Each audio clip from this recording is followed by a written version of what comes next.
નીટની પરીક્ષા સમગ્ર દેશમાં લેવાઈ રહી છે ત્યારે બોર્ડ દ્વારા વિદ્યાર્થીઓ માટે કેટલાક નિયમો બનાવવામાં આવ્યા, જેમ કે લાંબી બાયના કપડાં નહીં પહેરવા, મેટલ નહીં પહેરવું વગેરે। જો કે નિયમોની આડમાં સુરતમાં જે વિદ્યાર્થીનીઓના કપડાં ફાડવામાં આવ્યા। આપ જોઈ શકો છો સુરતના વેસુ રોડની JH અંબાણી સ્કૂલની બહારના દ્રશ્યો, જે વિદ્યાર્થીનીઓ લાંબી બાયના કપડાં પહેરીને આવી હોય તેના કપડાં રીતસર કાતરથી ફાડવામાં આવી રહ્યા છે। આ રીતના વર્તનથી પરીક્ષામાં જતા પહેલા જ વિદ્યાર્થીનું મોરલ ડાઉન થઈ જાય।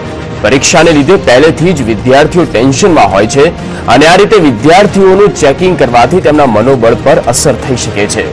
ત્યારે તપાસના નામે વિદ્યાર્થીઓ સાથે થતા આવા વર્તનને વાલીઓએ પણ વખોડી કાઢ્યું। મહત્વનું છે કે નીટની પરીક્ષા આપવા જનાર વિદ્યાર્થીઓ માટે બોર્ડ દ્વારા ધારાધોરણ નક્કી કરવામાં આવ્યા, જેમ કે વિદ્યાર્થીઓ આખી બાયના કપડાં ન પહેરી શકે, ઉપરાંત ઊંચી એડીના ચપ્પલ ન પહેરી શકે।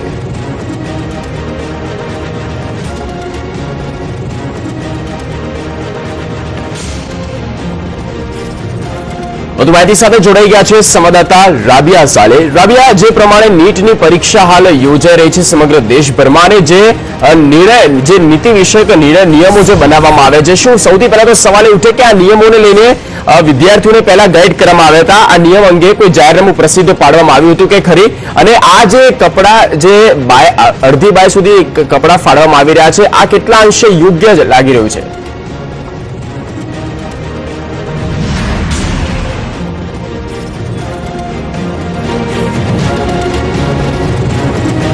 નીટની જે પરીક્ષા આજે સવારથી લેવામાં આવી રહી હતી, એ પરીક્ષાની અંદર કેટલા કડક કાયદાઓ એ લોકોએ ઘડવામાં આવ્યા હતા। સિક્યોરિટીથી લઈને દરેક ચીજનું તકેદારીથી ધ્યાન રાખવું હતું। એની અંદર કેટલાક વિદ્યાર્થીઓને શરમજનક હાલતમાં મૂકવામાં પણ આવ્યા હતા।